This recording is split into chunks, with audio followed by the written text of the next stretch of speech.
Iniciaremos el curso hablando sobre la parte de los planos anatómicos. Estos planos anatómicos son la base o el inicio de toda la parte sobre la parte de anatomía. Bueno, primero que todo, el cuerpo humano, como todas las estructuras en el mundo, la mayoría de las estructuras tienen una dimensión en 3D, o sea, tiene tres ejes. Entonces, vamos a dividir o se puede estudiar el cuerpo generando unos planos y de estos van a salir unos ejes y unas estructuras. El primer plano que estamos viendo en la parte de acá es sencillo, es un plano transverso o horizontal, también se puede denominar, donde dividimos el cuerpo en dos mitades, generando una porción superior y una porción inferior. Pues clínicamente vemos este plano, lo utilizamos mucho, por ejemplo, cuando se hace un estudio de imagen que se llama TAC, que es una tomografía axial computarizada, porque este plano también se le llama axial. Ya le he dado tres nombres: transverso, horizontal o axial. Hace cortes de esta manera por medio de un tomógrafo. El otro plano es el plano frontal, o también denominado plano coronal. Este es un plano que va a dividir, supongamos que de pronto no se observa bien, pero supongamos que este es una estructura de pronto tridimensional y yo voy a dividirlo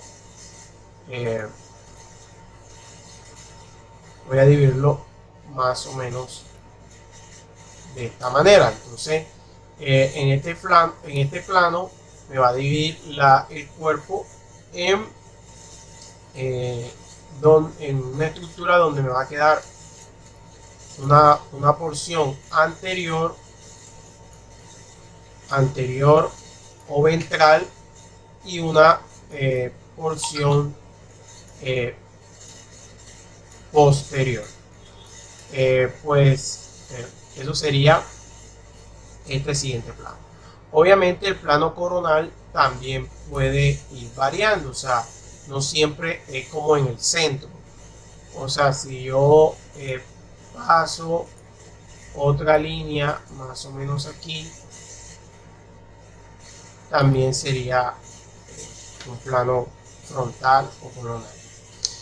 Igual en los planos axiales puedo hacer diferentes cortes a diferentes niveles y serían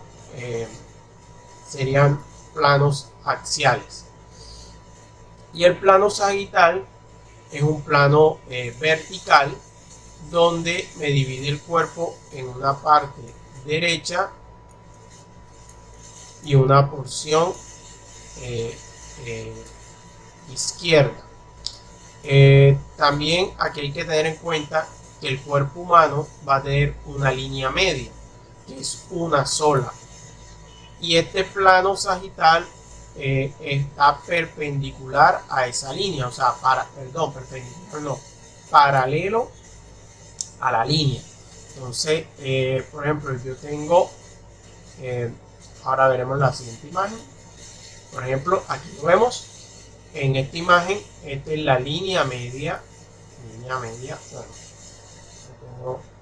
y todo plano que esté paralelo a esa línea media, ya sea aquí, ya sea acá, entonces no importa dónde lo movamos, sería un plano sagital porque está paralelo a la línea media. Entonces esto era lo que estábamos viendo anteriormente. Igual vemos el plano transverso o axial o horizontal, como les dije anteriormente, que este plano transverso me va a dividir el cuerpo en dos porciones, una porción craneal o superior, es otro nombre, otra nomenclatura, hay diferentes nomenclaturas, esta puede ser craneal o superior, y esta puede ser caudal o inferior. Entonces es igual, eso es lo que me va a dividir. También bueno, aquí está superior e inferior, craneal o inferior. También podemos tener otros conceptos que ahora vamos viendo, lo de la línea media. Bueno, hay un concepto que es muy importante, que es sobre la parte de medial y lateral.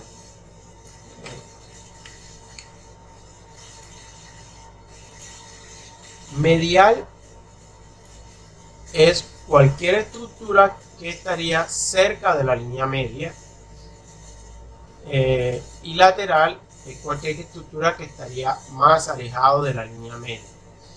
Teniendo en cuenta, por ejemplo, el cuerpo en total, por ejemplo, o la cara, hagamos un ejemplo de la cara. Si yo tengo la cara, la nariz sería medial, pero las orejas serían lateral. Esto sería lateral, la nariz sería medial porque está más cerca de la línea media. Y se pueden describir muchas estructuras con ese concepto. Por ejemplo, si tenemos el ojo, la parte, entonces podemos decir que esta porción es medial porque está más cerca de la nariz, pero esta porción es lateral porque está más alejada de la línea media. O si tomamos el brazo, si tomamos como referencia el brazo, esta porción sería medial porque está más cerca de la línea media, que es esta de acá, pero esta porción sería lateral porque estaría más alejado de la línea media. Y así cada estructura corporal, igual las piernas, esto sería lateral, esto sería medial porque está más cerca de la línea media. Eso sería la idea.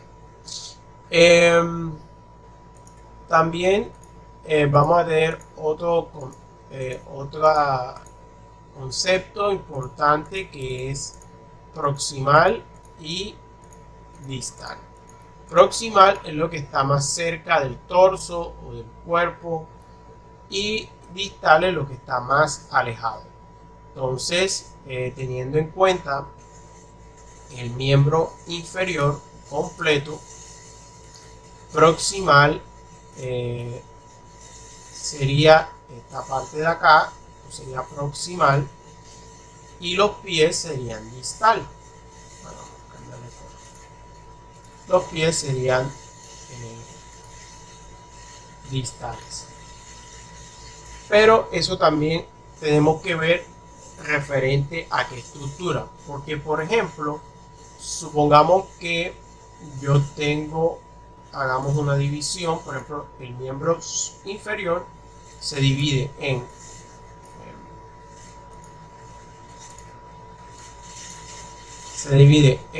muslo, pierna y el pie, obviamente. Si yo hago referencia solo del muslo, lo proximal sería esto de acá, y lo distal sería la rodilla, cerca de la rodilla. Pero si nos referimos solo a la pierna, lo proximal a la pierna sería la rodilla porque estamos refiriéndonos a la pierna. no al muslo ni al miembro inferior. Estamos refiriendo solo a la pierna, o sea, este espacio de aquí a acá. Si nos referimos solamente a este espacio, lo proximal sería la rodilla y lo distal sería los maleolos. Entonces, ese concepto hay que tenerlo en cuenta. Hay que tenerlo en cuenta a qué nos referimos. Al cuerpo, a qué parte de la extremidad, sea la mano, en fin. Y eso serían como las maneras de ubicarnos en los planos superior, inferior, proximal, distal, medial y lateral, que es la forma de ubicarnos en los diferentes ejes. Aquí otra imagen de lo que acabo de explicar. Con los movimientos. Vamos a hablar de los diferentes tipos de movimientos. Los movimientos que de pronto más reconocemos es flexión y extensión. Entonces, ¿cómo definimos flexión y extensión? Hay que tener en cuenta la articulación, que es la que estamos evaluando. Supongamos que esto sería el hombro, esto sería el húmero, esto aquí sería el radio y aquí sería, perdón, este es el número y esto sería el radio y el cúbito. Para más o menos hacer como una bisagra. Bueno, hay diferentes tipos de articulaciones, pero las articulaciones más grandes donde vemos estos movimientos tienen un movimiento similar a una bisagra. Por ejemplo, la parte de la articulación de glenohumeral, coxofemoral, la articulación entre la tibia y el fémur, en fin. Entonces, ¿qué sería flexión? Flexión es cuando disminuimos el ángulo o la distancia que hay entre las dos estructuras óseas que hacen parte de la articulación. Por ejemplo, en este caso, esto sería una flexión porque aquí estamos disminuyendo este ángulo. Entonces estamos disminuyendo el ángulo de esta articulación. Que esto sería una estructura ósea y esta sería la otra, se están acercando. Y extensión es, miren que estamos ampliando el ángulo en relación con en relación con los dos huesos, o sea, se están alejando estas dos estructuras. También podemos verla aquí en el brazo, flexión. Aquí se toma en cuenta lo que es el hombro con la articulación homoclavicular. Entonces el brazo se está acercando a esta articulación y aquí vemos que disminuye este ángulo y acá vemos en la extensión, vemos que este ángulo, vemos cómo se aumenta. Entonces eso es en el pie es algo importante. En el pie no hay extensión, hay lo que encontramos es una flexión dorsal, cuando el dorso del pie o la parte anterior del pie, o como popularmente se le llama empeine, se dirige hacia la tibia, hacia adelante, hacia próximo a nosotros, y flexión plantar es cuando el movimiento se dirige hacia la planta del pie, o sea, hacia abajo, entonces sería flexión plantar. Ambos son flexiones porque en ambos movimientos te estás orientando, pero acá es el único sitio que llamamos flexión dorsal, flexión plantar. El otro movimiento es abducción y aducción. Entonces aquí tenemos que tener como referencia de nuevo el cuerpo o la línea media. Entonces, lo que se acerca a la línea media o al cuerpo se denomina aducción con una sola D. Eso es importante para que no nos confundamos. Si vemos D en la palabra, una sola D, aducción, quiere decir que se acerca a la línea media. Y cuando encontramos ABD, abducción o abducción, es que se aleja. No solamente podemos verlo en el brazo, también podemos verlo en la mano. Vemos que esto sería aducción, y hacia afuera sería abducción. También podemos verlo en los pies, o en los dedos. Esto sería aducción, esto sería abducción. Entonces, con los dedos de los pies también podemos hacer esos movimientos, y podemos hacer también rotación interna, rotación externa. Vamos a ver los otros movimientos. Bueno, aquí ya hemos visto algunos. Por ejemplo, aquí también siempre la gente, los estudiantes se confunden en la articulación entre la tibia y el fémur.